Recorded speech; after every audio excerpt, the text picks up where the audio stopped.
带观众朋友来看国际新闻，伫地中海15国再有非法移民要偷渡，说伫咧希腊边境的意外，这船顶有750个人，其中不到100个是囡仔，目前有104人被救起来，上报有79个人亡生。不过实际上，这死亡人数可能会更较多。后面表示讲会甲成员国做伙来制定有效而且会当执行的措施，也若一寡被救起来的人，可能会甲因遣返回去。超载迄船顶人客人看无一撮旁，15地中海搁再传出非法移民的船变去。事故地点是伫希腊西南部外海差不多50海里的所在，船顶载750人，其中有100个囡仔。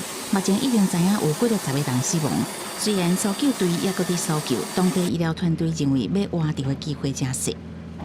A very difficult moment as a nurse of Hellenic Red Cross and as a mother to listen a young man in a very bad situation and psychological and about his health to need his mother and crying, I need my mom, I need my mother.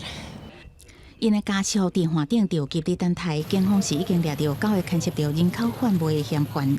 根据当地媒体报道，空船为埃及出发，停靠利比亚港口载人，才为意大利的方向过去。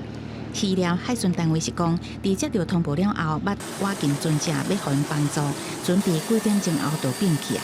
后面是讲已经甲成员国达成共识，会制定更较好的制度甲做法，做伙执行有效而且会当持续的移民政策。En attendant, nous travaillons aussi avec les États membres sur des mesures concrètes.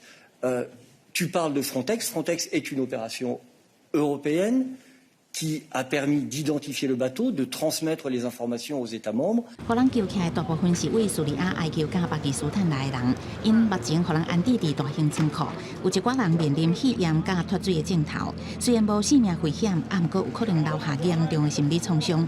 顶一届地中海发生这么严重的移民船变去，是伫2015年，当时估计有900人沉落海底。公司新闻neuan编译。